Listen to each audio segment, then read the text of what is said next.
there's been a lot of activity in Parliament, whipping, de-whipping,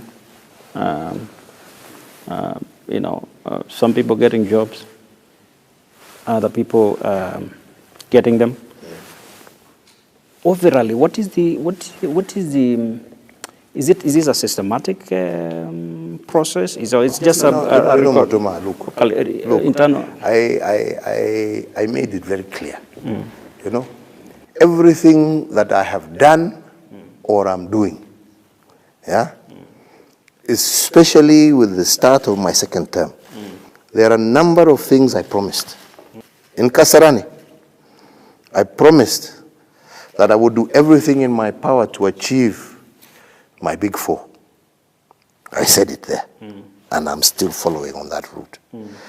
I said I would do everything in my power to end corruption in this country. I said it there. I have not done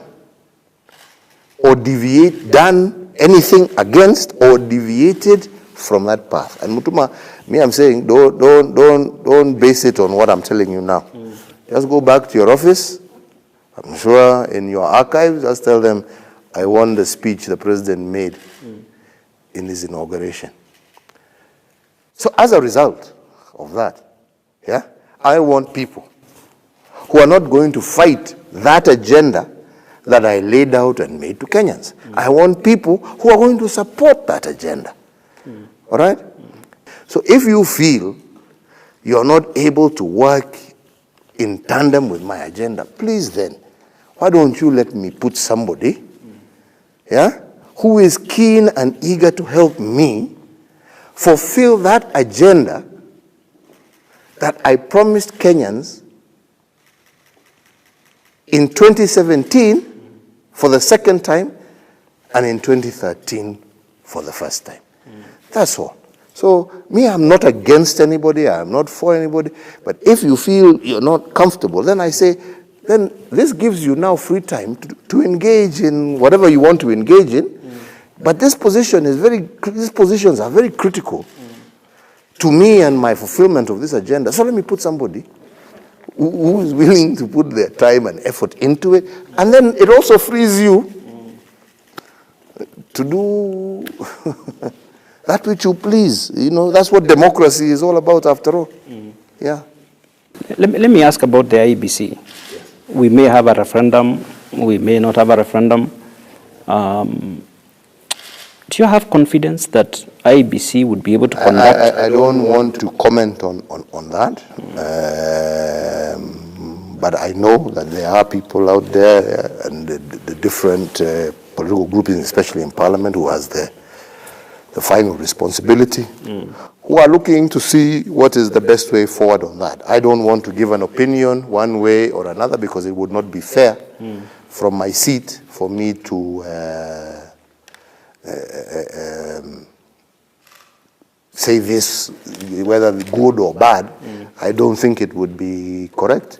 There are a number of by-elections ongoing and other things. Now, if I was to say or answer that, I want to say that I am neutral in that debate. There are those who are engaged in it, and we wait to see what the outcome of that debate shall be. How differently are we going to manage the economic stimulus process and resources? Because, in the past, we've had all these complaints. You have a good process like that, but the detail of the way it's managed, you have issues. So how differently are we going to take it to make sure that... I think basically, if you look at the process that we have, and that's why I said I sought to depoliticize it this time around. I sought to say, let us use the Nyumba Kumis, let us use local administrators, let us use local, religious leaders to pick and do all of these things. Let us also increase our use of technology, And that's why, for example, as I was saying, even in terms of food distribution and so on, I've said, no, let us identify the persons, let us give them the cash, let them decide what to buy. Let it not be that we're going to brokers and other cartel groups to buy food and go and distribute. Give the individual the money. Let them go out there. Let them do what they need to do. that's why I've also focused around and saying, let this particular stimulus be about especially wale wananchi wenzetu wa mashinani. And that's why we're actually calling it Kazi Mtaani, you know, so that we start to develop our inner cities, we start to develop our slum areas, and using their own labor, because they are the ones who know where their problems are, shida zao ziko wapi. We focus, you know, on that. And again, this is the other reason why I am very keen and I will not stop in pushing my fight against corruption, because it is corruption, it is cartels that have driven and have made a mess of some of the previous interventions. And that's why I've said I don't want political interference, I don't want interference from, let the decisions be made at the grassroots level. Let the people there decide who deserves, who needs, who should be working, and we roll this program as opposed from top saying this is what you're going to do, let it come from bottom up. Yeah.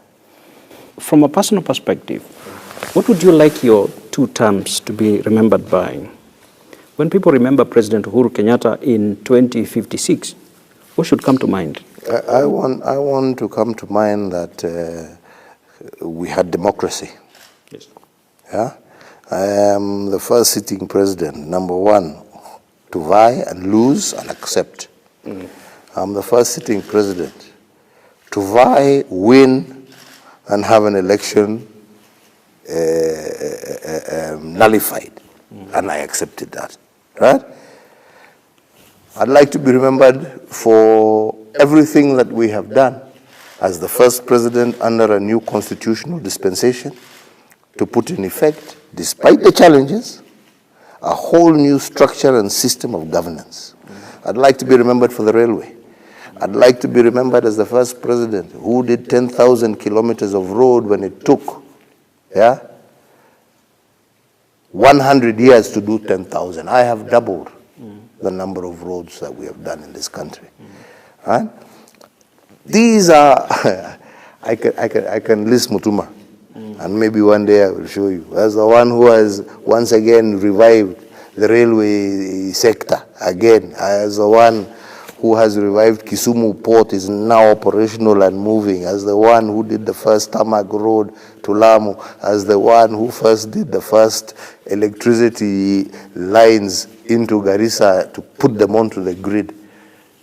These are small, many. Many Mtuma. Many. Ukitaka tuhesabu nitakupatia kitabu iko size hii.